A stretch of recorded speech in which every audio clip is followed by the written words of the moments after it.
রাজধানীর ফুটপাত দখলমুক্ত করতে জোরালো অভিযান চালিয়েছে ঢাকা মহানগর পুলিশ ডিএমপি। কিন্তু অভিযান শেষ হতে না হতে ফিরে এসেছে পুরনো দৃশ্য। ফুটপাত আবারও দখলে নিয়েছেন হকার ও ভাসমান ব্যবসায়ীরা।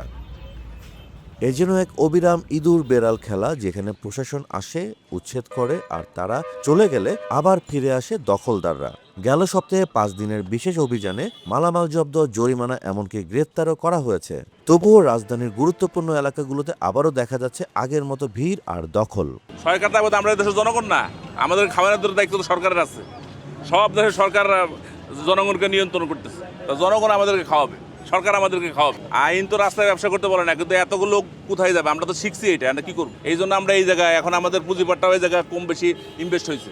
এখন আপনারা যদি ফট করে উঠে দেন, উঠে দিলে আমরা দৌড়াদৌড়ি করতে পারবো, তাছাড়া আমাদের কোনো উপায় নেই এখন বর্তমানে। আর যারা রাস্তায় দোকানদারি করতেছে তাদের জন্য সরকারের না, সারা মানুষের ক্ষতি হইতেছে, ডিস্টার্ব হইতেছে, গাড়ি ঘোড়ার ডিস্টার্ব হইতেছে। কিন্তু হকারের জন্য, আমাদের মতো হকারের জন্য কোনো মানুষের ডিস্টার্ব হয় না। আমরা উপরে আছি ফুটপাতে, আমরা দীর্ঘদিন ধরে, বুঝছেন। আর যারা রাস্তায় আছে তাদের জন্য প্রবলেম হতে পারে, অসম্ভব কিছু না, হতে পারে, কারণ রাস্তা আটকে গেছে, এই জন্য হইতেছে। কিন্তু সরকারি ফুটপাতে উঠে হইতে আপত্তি না, কিন্তু আমাদের একটা পুনর্বাসন দেওয়াটা দরকার। এতগুলো লক্ষ লক্ষ হকার, এটা যদি পুনর্বাসন না দেয় তাহলে এইখানে আমাদের ভিতরে দীর্ঘ অনেক লোক আছে, অসহায় অভাবী লোক, তারা যাবে কোথায়? কী করে দিল? ফুটপাত উঠিয়ে দিল, আমরা চলতে ফিরতে কষ্ট হয়, আমাদের ছেলে পেলে আছে, লেখাপড়ার খরচ আছে, সবই তো আছে স্কুলে। এই যখন আবার সামনে মেট্রিক দিব, মেট্রিকেরও তো খরচ আছে। এই যখন আমরা তো নীরব কিছু করতে পারবো না, আমাদের তো একটা পুনর্বাসন দিতে হবে না। এই যখন আমাদের কিছু করার নাই, তো চলতে হইব তো এইভাবে।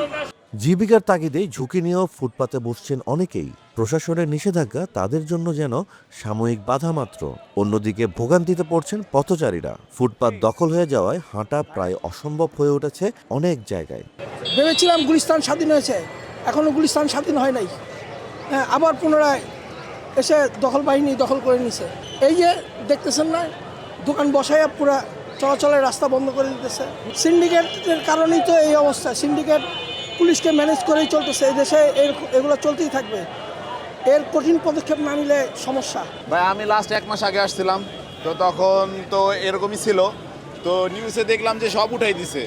রিসেন্টলি পরশুদিন মনে আমি একটা খবর দেখলাম, ব্যবসায়িক কাজে ব্যস্ত থাকি, ঢাকা আসা যাওয়ার উপরেই থাকা লাগে আমাদের, তো দেখলাম সব উঠাই দিছে। তো মাত্র আমি বাস থেকে নামলাম, দেখতেছি একই অবস্থা, কোনো কিছু উঠায় নাই। উঠাইছিল হয়তো, কিন্তু আবার একই অবস্থা। তাহলে এমনি কেমনে চলবে? দেশে যদি কোনো ডিসিশন নিতে হয় সরকার পক্ষ থেকে, সেটি স্ট্রংলি নিতে হবে। আপনি আজকে নেবেন, দেখানোর জন্য 2 দিন পর আবার উঠে একই রকম থাকবে, তাহলে দেশে এইসব ডিসিশনের দরকার নাই। রাজধানীর ব্যস্ততম এলাকা গুলিস্তানও একই চিত্র। ফুটপাত জুড়ে বসে পড়েছেন ভাসমান ব্যবসায়ীরা। কেউ কেউ এখনো ভয়ে ভয়ে দোকান খুলছেন, আবার কেউ কেউ নির্ভয়ে ব্যবসা চালিয়ে যাচ্ছেন। এদিকে ঢাকা মহানগর পুলিশের পক্ষ থেকে জানানো হয়েছে, কোনোভাবেই ফুটপাতে হকারদের বসতে দেওয়া হবে না। তাদের পুনর্বাসনের জন্য হলিডে মার্কেট ও নাইট মার্কেট চালুর পরিকল্পনাও রয়েছে। কিন্তু বাস্তবতা বলছে, অভিযান আর দখলের এই চক্র এখনো থামেনি। প্রশাসনের কঠোর অবস্থান আর জীবিকার বাস্তবতার এই টানাপোড়েনে প্রশ্ন থেকেই যায়, ফুটপাত কি আদৌ দখলমুক্ত হবে, নাকি এই ইঁদুর বেড়াল খেলা চলতেই থাকবে?